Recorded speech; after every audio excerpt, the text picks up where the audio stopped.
Bismillahirrahmanirrahim. Di video kali ini kita akan masuk ke subbab baru ya, subbab 4 terkait dengan fungsi eksponen gitu. Apa itu fungsi eksponen? Fungsi eksponen yaitu adalah suatu fungsi yang gimana? Yang melibatkan variabel, di mananya? Di eksponennya gitu ya. Jadi sama kayak di persamaan eksponen.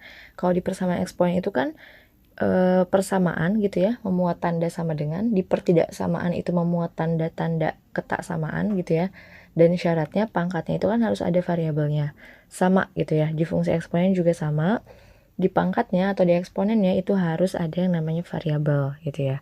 Bentuk umum dari fungsi eksponen itu yaitu adalah fx sama dengan a pangkat x. Jadi kalau kita lihat di sini pangkatnya ada eksponennya ya gitu ya, jadi harus ada variabelnya, maaf. Jadi pangkatnya harus ada variabelnya. Nah, untuk grafik dari fungsi eksponen sendiri itu terbagi jadi dua ya, gitu ya, dikategorikan berdasarkan nilai dari bilangan pokoknya atau nilai dari A-nya gitu ya.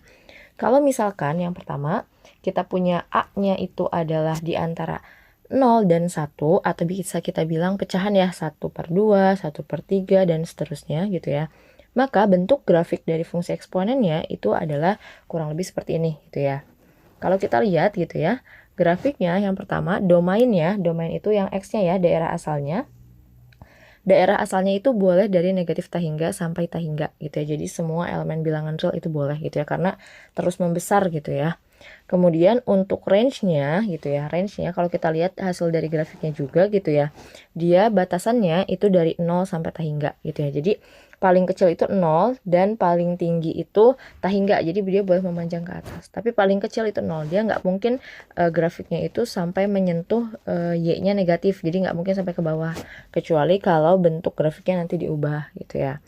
Kemudian fungsinya atau grafiknya ini pasti melalui titik 0,1. 0,1 itu ada di mana sih?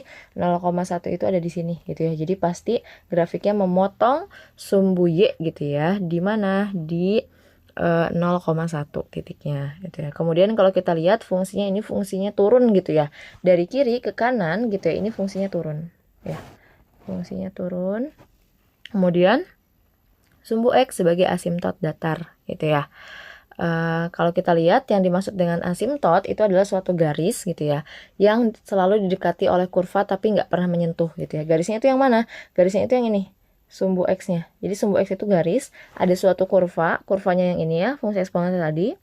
Kayak dia selalu mendekati sumbu X, tapi dia tidak pernah menyentuh sumbu X gitu ya. Itu yang dikatakan dengan asimtot. Maka sumbu X ini dikatakan sebagai asimtotnya gitu ya, asimtot datarnya gitu ya. Dan yang terakhir adalah mempunyai inverse. Selanjutnya kita lihat kalau misalkan bilangan pokoknya atau A-nya itu lebih dari 1 gitu ya, maka gambar dari grafik fungsi eksponennya itu adalah seperti ini kurang lebih ya.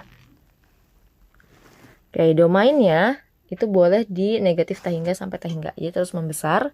Kemudian untuk range-nya itu dari 0 sampai tahingga. Jadi kalau kita lihat di sini ya, paling kecil itu adalah 0 range-nya, kemudian ini terus membesar gitu ya sampai ke tahingga.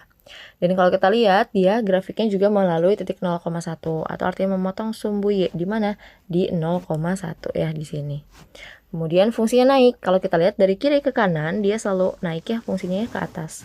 Gitu. Beda sama yang sebelumnya yang menurun gitu ya. Kemudian selanjutnya adalah fungsi X sebagai asimtot datar gitu ya. Jadi sama yang grafik sebelumnya gitu ya. Ada suatu garis gitu ya. Didekati oleh si grafik fungsinya tapi dia tidak pernah nyampe gitu ya, nggak pernah menyentuh itu si sumbu X gitu ya. Kemudian terakhir juga mempunyai inverse. Nah, fungsi-fungsi eksponen ini gitu ya, biasanya penerapan dalam kehidupan sehari-hari untuk fungsi eksponen itu berkaitan dengan kasus peluruhan dan kasus pertumbuhan gitu ya. Kasus peluruhan ini adalah kasus-kasus ketika bisa dibilang nilai dari bilangan pokoknya gitu ya, itu berupa pecahan gitu ya, di antara 0 sampai ke 1 gitu ya. Jadi kasusnya meluruh gitu ya, atau menurun gitu ya. Nah biasanya rumusnya itu adalah PN sama dengan 1 dikurang B dipangkatkan N dikali P0. Sedangkan kalau untuk kasus yang pertumbuhan gitu ya, itu bedanya adalah kalau di peluruhan 1 dikurangi B, kalau di pertumbuhan 1 ditambah B gitu ya. Jadi PN-nya adalah 1 ditambah B dipangkatkan N dikali P0. apa itu PN gitu ya. Jadi PN itu adalah nilai besaran setelah N periode. Jadi ini adalah biasanya yang ditanya gitu ya. Misalkan ditanya kasus setelah berapa waktu, berapa lama dan sebagainya, itu yang dicarinya PN-nya. Kemudian P0 itu adalah kondisi awalnya atau nilai besaran di awal periode gitu. Jadi kondisi awalnya itu ada berapa banyak misalkan dan sebagainya. Sedangkan N itu adalah banyaknya periode, jadi diminta di periode keberapa gitu ya. Kemudian B itu adalah tingkat peluruhan atau tingkat pertumbuhannya begitu ya. Untuk aplikasinya nanti mungkin bisa dilihat di contoh-contoh soalnya gitu ya, terkait dengan penerapan dari fungsi eksponen gitu ya. Jadi itu adalah fungsi eksponen dan bagaimana penerapan dari fungsi eksponen.